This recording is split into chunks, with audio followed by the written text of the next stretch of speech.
31자 말씀 우리 열왕기상 11장 26절부터 43절까지 한 절씩 교독하겠습니다. 저부터 읽겠습니다. 솔로몬의 신하 느밧의 아들 여로보암이 또한 손을 들어 왕을 대적하였으니 그는 에브라임 족속인 스레다 사람이요 그의 어머니의 이름은 수루아이니 과부더라. 그가 손을 들어 왕을 대적하는 까닭은 이러하니라. 솔로몬이 밀로를 건축하고 그의 아버지 다윗의 성읍이 무너진 것을 수축하였는데 이 사람 여로보암은 큰 용사라. 솔로몬이 이 청년의 부지런함을 보고 세워 요셉 족속의 일을 감독하게 하였더니 그 즈음에 여로보암이 예루살렘에서 나갈 때 실로 사람 선지자 아히야가 길에서 그를 만나니 아히야가 새 의복을 입었고 그 두 사람만 들에 있었더라. 아히야가 자기가 입은 새 옷을 잡아 12조각으로 찢고 여로보암에게 이르되 이스라엘의 하나님 여호와의 말씀이 내가 이 나라를 솔로몬의 손에서 찢어 빼앗아 10지파를 네게 주고 오직 내 종 다윗을 위하고 이스라엘 모든 지파 중에서 택한 성읍 예루살렘을 위하여 한 지파를 솔로몬에게 주리니 이는 그들이 나를 버리고 시돈 사람의 여신 아스타롯과 모압의 신 그모스와 암몬 자손의 신 밀곰을 경배하며 그의 아버지 다윗이 행함 같지 아니하여 내 길로 행하지 아니하며 나 보기에 정직한 일과 내 법도와 내 율례를 행하지 아니함이니라. 그러나 내가 택한 내 종 다윗이 내 명령과 내 법도를 지켰으므로 내가 그를 위하여 솔로몬의 생전에는 온 나라를 그의 손에서 빼앗지 아니하고 주관하게 하려니와 내가 그의 아들의 손에서 나라를 빼앗아 그 10지파를 내게 줄 것이요 그의 아들에게는 내가 한 지파를 주어서 내가 거기에 내 이름을 두고자 하여 택한 성읍 예루살렘에서 내 종 다윗이 항상 내 앞에 등불을 가지고 있게 하리라. 내가 너를 취하리니 너는 네 마음에 원하는 대로 다스려 이스라엘 왕이 되되 네가 만일 내가 명령한 모든 일에 순종하고 내 길로 행하며 내 눈에 합당한 일을 하며 내 종 다윗이 행함같이 내 율례와 명령을 지키면 내가 너와 함께 있어 내가 다윗을 위하여 세운 것 같이 너를 위하여 견고한 집을 세우고 이스라엘을 네게 주리라.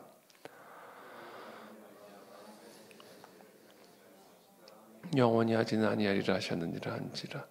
이러므로 솔로몬이 여로보암을 죽이려 하매 여로보암이 일어나 애굽으로 도망하여 애굽 왕 시삭에게 이르러 솔로몬이 죽기까지 애굽에 있으니라.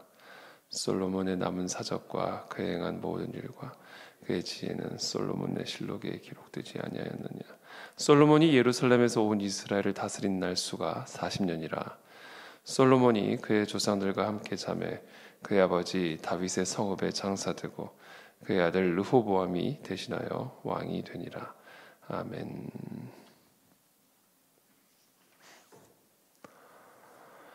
네, 솔로몬의 신하 느밧의 아들 여로보암이 또 손을 들어서 왕을 대적합니다. 계속해서 이 솔로몬에 대한 대적들이 일어나게 되죠. 어저께 본문에서도 하나님께서 에돔 사람 하닷을 일으키셨고 또 엘리아다의 아들 르손을 일으키셔서 이 두 사람으로 하여금 솔로몬의 대적자가 되도록 여호와께서 세우셨습니다. 오늘은 그들에 이어서 이제는 여로보암을 세우시죠.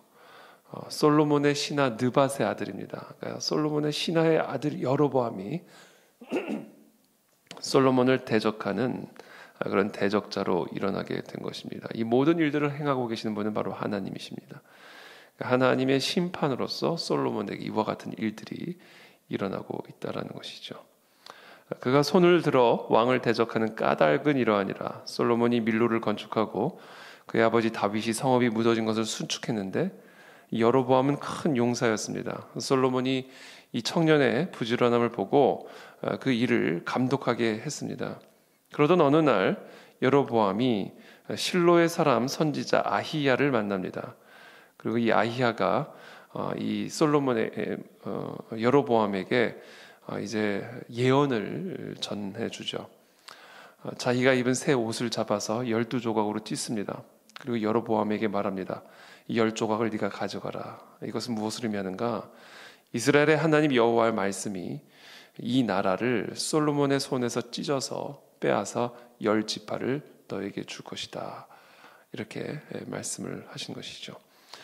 그렇게 하시면서 그 이유를 33절에 이렇게 설명하십니다. 이는 그들이 나를 버리고 시돈 사람의 여신 아스다롯과 모압의 신 그모스와 암몬 자손의 신 밀곰을 경배하며 그의 아버지 다윗이 행함 같지 아니하여 내 길로 행하지 아니하며 나 보기에 정직한 일과 내 법도와 내 율례를 행하지 아니함이니라. 이 우상 숭배, 그렇죠? 하나님께서 이스라엘 백성들과 맺은 그 언약, 그 계명의 핵심은 우상 숭배하지 말라 이겁니다. 10계명의 제1계명이 사실은 성경에서 말하는 모든 하나님의 계명입니다.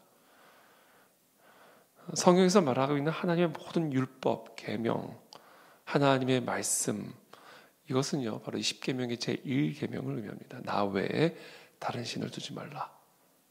하늘에 있는 것이나 땅에 있는 것이나 바다 아래 있는 것이나 하여튼 어떤 것도 하나님 외에 다른 신이 되게 하지 마라. 이렇게 말하는 것이죠.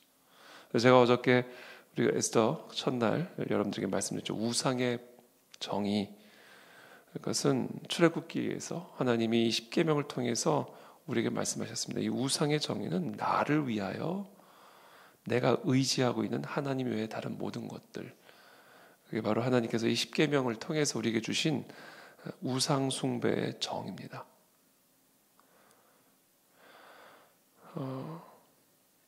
이스라엘 백성들이 금송아지를 만든 것은 하나님을 대신해서 금송아지를 만든 것이 아니라 모세를 대신해서 금송아지를 만들었다라는 것을 우리가 어제 나누었죠. 모세는 나쁜 사람이 아닙니다. 모세는 위대한 하나님의 종입니다. 그러나 위대한 하나님의 종이라 할지라도 그 사람을 하나님보다 더 의지하게 되면 그것은 곧 우상 숭배가 되는 것이죠. 그게 바로 금송아지였어요. 모세를 대신해서 만든 금송아지. 애시당초 이스라엘 백성들은 하나님을 의지하고 있었던 사람이 아닙니다. 하나님을 의지하고 있는 사람들처럼 보였지만 그 사람들은 애시당초 하나님을 의지하고 있었던 사람들이 아니에요. 모세를 의지하고 있었던 사람입니다. 그러니까 항상 모세에게 원망하고 불평하고, 그렇죠? 그 모세가 더디 내려오니까 모세를 대신해서 우리를 위해서 신을 만들라. 이렇게. 하나님을 대신해서 신을 만든 것 줄 알았더니 그보다 더 심각한 상태였던 거예요. 애시당초 이들은 하나님을 의지하고 있었던 사람들이 아니었던 겁니다. 이게 바로 우상 숭배의 본질입니다. 솔로몬이 하나님을 버리고 시돈 사람의 여신 아스다롯과 모압의 신 그모스와 암몬 자손의 신 밀곰을 경배하며, 어쩌다 솔로몬이 이와 같은 신들을 경배하게 되었을까요? 이들이 아내로 맞이한 이방 여인들, 솔로몬이 아내로 맞이한 이방 여인들을 열왕기상 11장에서 설명하죠. 솔로몬의 왕이 바로의 딸 외에 이방의 많은 여인을 사랑하였으니 모압과 암몬과 에돔과 시돈과 헷 여인이라. 그 여인이 데리고 온 여신들을, 그러고 보니까 이 여인이 여신이었던 거예요. 그러면 아내가 우상입니까? 어떻게 아내가 아내를 사랑하는 게 이게 우상 숭배가 될 수가 있습니까? 아내를 맞이하는 게 어떻게 우상 숭배예요? 근데 아내를 맞이하는 게 우상 숭배가 될 수 있다는 거예요. 그게 무엇이든 하나님 외에 우리가 사랑하는 것, 의지하는 것, 그것이 바로 우리의 여신이 되는 것이고, 그것이 바로 우상 숭배가 되는 것이다. 그래서 오늘 우리가 이번 에스더 금식 기도의 기간 동안에 정말 우리가 집중적으로 기도해야 될 것, 정말 하나님께서 저 외 날선 검과 같은 말씀으로 우리의 심령을 비춰주기를 원하는 것, 바라는 것, 우리가 하나님 외에 나를 위해서 의지하고 있는 것, 그게 모세와 같은 위대한 하나님의 사람이든지 아니면 그것이 나의 아내이든지 그것이 무엇이든지 우리가 하나님 외에 나를 위해서 의지하고 있는 것들이 있다면 그것이 바로 우상이고 우상 숭배입니다. 그리고 바로 그와 같은 우상 숭배로 인해서 솔로몬의 나라에 재앙이 임하게 되는 것이죠. 오늘날 우리 많은 그리스도인들과 한국 교회가 이 우상 숭배에 대해서 완전히 무감각한 상태에 있습니다. 마치 이스라엘 백성들이 모세를 우상으로 섬기면서도 자신들이 하나님을 섬기고 있다라고 착각했듯이 오늘날 너무나 많은 그리스도인들이 하나님 외에 다른 것들을 자신을 위해서 의지하고 있으면서 자기 스스로를 하나님을 예배하고 있는 예배자라고 착각하고 있는 것이죠. 그런 착각을 깨우기 위해서 하나님이 우리에게 재앙을 허락하시는 것입니다. 이런저런 대적자들을 일으키셔서 우리의 삶의 평안을 깨시고 안전을 깨시고 번영을 깨시고 형통과 축복을 빼앗아 가시는 것입니다. 그러므로 오늘 이 솔로몬이 처한 상황처럼 저와 여러분들의 삶, 이 한국 교회와 이 나라와 이 민족이 처한 또 개인의 삶에 처한 그런 모든 상황 속에서 혹시 이와 같은 대적자들이 일어났습니까? 그렇다면 우리는 그 대적자들을 통해서 우리에게 말씀하시는 하나님의 음성을 들으셔야 돼요. 이들이 우상을 숭배함으로 말미암아 내가 이 나라를 빼앗아 너에게 주리라. 이 나라를 한국 교회에게서 빼앗아 너에게 주리라. 이게 지금 하나님께서 여로보암에게 주시는 말씀이요, 오늘 우리가 들어야 할 하나님의 음성이다라는 것입니다. 그래서 결국 이 이스라엘은 이 솔로몬의 이후에 결국 나라가 여로보암과 솔로몬의 아들 르호보암으로 나뉘어져서 북이스라엘과 남유다로 나라가 분단이 됩니다. 하나님이 다윗에게 허락하신 이 나라가 분단이 되어서 결국 분단된 채로 쭉 이어져 가다가 북이스라엘은 아수르에 의해서 패망을 결국은 당하고, 그리고 남유다는 바벨론에 의해서 결국은 패망을 당하게 되는 것이죠. 이 느헤미야, 우리가 어제부터 이제 함께 공부하기 시작한 이 느헤미야가 바로 그와 같은 하나님의 패망, 하나님의 심판으로부터 다시 이스라엘이 회복되어지는 이 회복의 이야기, 이 부흥의 이야기를 기록하고 있는 책입니다. 하나님은 그와 같은 회복을 또 그와 같은 부흥을 사실은 오늘 이 본문에서 이 심판의 예언과 함께 동시에 약속하고 계십니다. 39절의 말씀이죠. 39절의 말씀. 내가 이로 말미암아 다윗의 자손을 괴롭게 할 것이나 영원히 하지는 아니하리라 하셨느니라 한지라. 이들의 우상 숭배로 말미암아, 솔로몬의 우상 숭배로 말미암아 내가 이 솔로몬의 후손 대에서부터 심판과 저주를 가할 것이지만, 그러나 그것이 영원히 지속이 되지는 않을 것이다.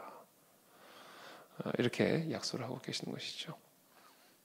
그래서 하나님은 이 약속의 말씀 그대로 하나님은 바벨론에 의해서 패망당한 남유다를 70년 만에 회복하셔서 이스라엘 본토로 귀환시키시고, 스룹바벨과 에스라와 또 느헤미야와 같은 하나님의 종들을 또한 일으키셔서 하나님이 심판하신, 하나님이 회파하신 이 예루살렘의 성전과 예루살렘의 성벽들을 다시금 재건하심으로써 예수 그리스도의 탄생을 예비하시는 그런 일들을 이어가시는 것을 우리는 느헤미야서를 통해서 함께 공부하고 있습니다. 그렇습니다. 결국은 예수 그리스도, 우리를 위해서 예비하신 다윗의 자손 예수 그리스도, 우리의 우상 숭배로 말미암아 영원한 하나님의 심판과 저주 아래 들어갈 수밖에 없는 그 언약에 묶여있는 우리들에게 하나님은 다윗의 자손을 보내셔서 예수 그리스도를 이 땅 가운데 다 태어나게 하시고, 그 예수 그리스도를 믿는 자마다 하나님의 자녀가 되게 하시는, 영원한 생명을 얻게 하시는 은혜를 베풀어 주셨습니다. 바로 그와 같은 하나님의 그 놀라운 구원의 경륜이, 역사의 경륜이 오늘 이 본문에 기록이 되어 있고 또 예언이 되고 있는 것입니다. 여러분, 우리의 삶에 우리의 우상 숭배로 말미암아, 우리의 죄로 말미암아, 우리의 범죄함으로 말미암아 하나님의 재앙이 임했습니까? 우리의 삶에 재앙이 괜히 일어나는 것 아닙니다. 우리의 삶의 문제와 위기 그냥 일어나는 거 아닙니다. 이스라엘 그냥 분단된 거 아닙니다. 하나님의 메시지가 있는 재앙이고, 그 메시지는 바로 우상 숭배에 대한 하나님의 심판적인 메시지입니다. 우상 숭배를 가볍게 여기는 민족에게는 아무런 소망이 없습니다. 자신의 우상을 뻔뻔하게 숭배하면서도 하나님을 예배하고 있다라고 하는 자들에게는 아무런 소망이 남아있지 않습니다. 그게 지금 솔로몬의 모습이에요. 그리고 그것이 이스라엘의 모습이었습니다. 그러므로 우리는 우리의 삶에 임한, 또 우리의 교회와 이 민족 가운데 임한 이 모든 재앙 속에서 이와 같은 하나님의 메시지를 들어야 되고요. 그리고 우리가 진심으로 회개해야 합니다. 느헤미야와 같이 예루살렘의 회파된 성벽의 소식을 들으며 하나님이 드디어 이스라엘을 떠났구나라고 하는 이 하나님의 심판의 메시지를 듣고 수일 동안 울며 슬피 울며 금식하며 기도했듯이 이번 5일간 특별히 우리는 우리의 삶에 우리가 나를 위해 의지하고 있는 우상들을 하나님 깨우쳐 보여주시고 그것들을 다 부수게 하시고 끊어내게 하시고 소멸시키게 도와주셔서 다시금 예수 그리스도의 대속의 은혜로 말미암은 회복의 은혜, 치유의 은혜, 부흥의 은혜를 주님 우리 가운데 허락하여 주시옵소서. 예수 그리스도만을 높이고 예수 그리스도의 이름만을 찬양하며 나가기를 바랍니다. 예수 그리스도의 이름에 죄 사함의 은혜가 있습니다. 예수 그리스도의 이름에 우리를 위한 하나님의 권능이 있습니다.